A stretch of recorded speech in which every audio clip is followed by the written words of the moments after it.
ನಮಸ್ಕಾರ ಎಲ್ಲರಿಗೂ, ಹೇಗಿದ್ದೀರಾ ನೀವೆಲ್ಲ?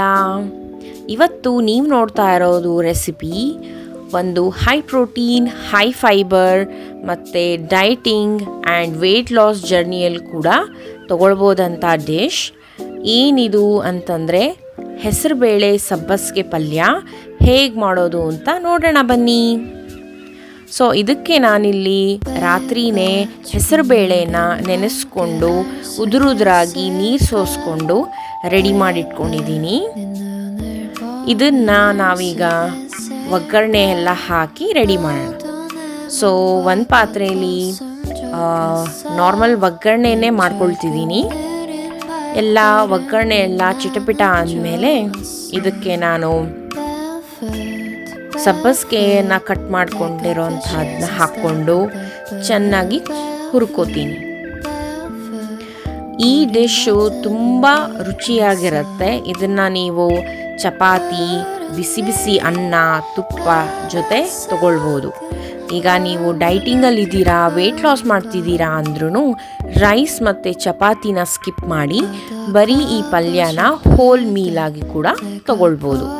ತುಂಬ ಟೇಸ್ಟಿ ಇರುತ್ತೆ. ಆಮೇಲೆ ನಿಮಗೆ ತುಂಬ ಹೊತ್ತು ಹೊಟ್ಟೆ ಫಿಲ್ ಆದಂಗಿರುತ್ತೆ, ಏನು ಹಸುವಾಗಲ್ಲ. ನೋಡಿದ್ರಲ್ಲ, ಇದಕ್ಕೆ ಇವಾಗ ನಾನು ಈರುಳ್ಳಿನೂ ಬೆರೆಸ್ಕೊಂಡು ಸ್ವಲ್ಪ ಅರಿಶಿನ ಹಾಕ್ಕೊಂಡು ಚೆನ್ನಾಗಿ ಹುರ್ಕೋತೀನಿ. ನನ್ನ ಮಗಳಿಗೆ ಈ ರೈಸ್ ಅಥವಾ ಈ ಪಲ್ಯದ್ದು ರೈಸು ತುಂಬ ಇಷ್ಟ ಆಗುತ್ತೆ. ಒಂದೊಂದು ಸಲ ಅವಳು ಚಪಾತಿ ಜೊತೆನೂ ತಿಂತಾಳೆ.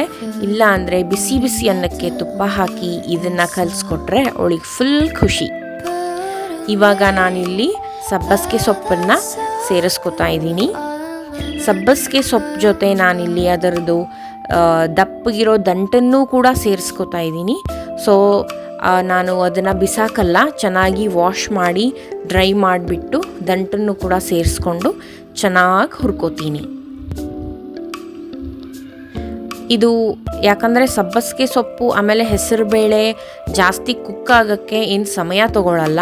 ಬಟ್ ಸ್ಟಿಲ್ ನಾವು ಎಣ್ಣೆಯಲ್ಲಿ ನಿಧಾನಕ್ಕೆ ಹುರಿದಾಗ ಅದು ನಿಧಾನಕ್ಕೆ ಬೇಯ್ದು ಪರಿಮಳ ಬಂದಾಗಲೇ ಈ ಪಲ್ಯದ್ದು ರುಚಿ ಹೆಚ್ಚಾಗುತ್ತೆ.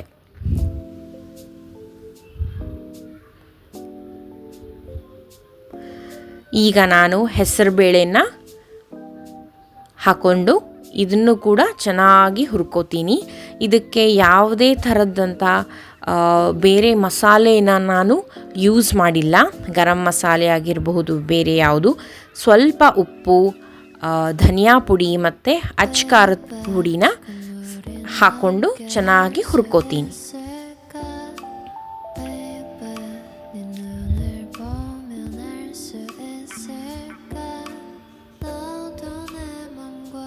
ಸೊ ಈ ರೆಸಿಪಿನ ನೀವು ಖಂಡಿತ ಟ್ರೈ ಮಾಡಿ ನಂಗೆ ಹೇಳಿ. ನಿಮಗೆ ನಾನು ಮಾಡ್ತಾ ಇರೋ ರೆಸಿಪೀಸು ಇಷ್ಟ ಆದರೆ ಖಂಡಿತ ಒಂದು ಲೈಕ್ ಕೊಡಿ. ಆಮೇಲೆ ನೀವು ಏನೇನು ಬೇರೆ ಈ ಥರ ರೆಸಿಪೀಸ್ ಮಾಡ್ತೀರಾ ಅಂತ ನಂಗೆ ಕಮೆಂಟಲ್ಲಿ ತಿಳಿಸಿ.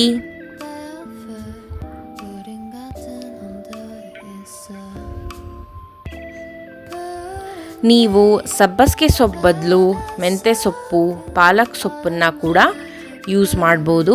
ಆಮೇಲೆ ಹೆಸರುಬೇಳೆ ಬದಲು ತೊಗರಿಬೇಳೆನ ಕೂಡ ಯೂಸ್ ಮಾಡ್ಬೋದು.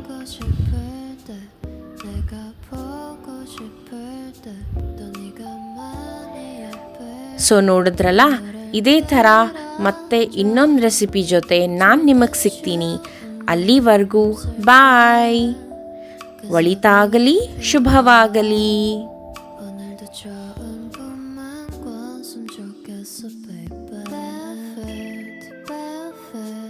Take off your shoes and start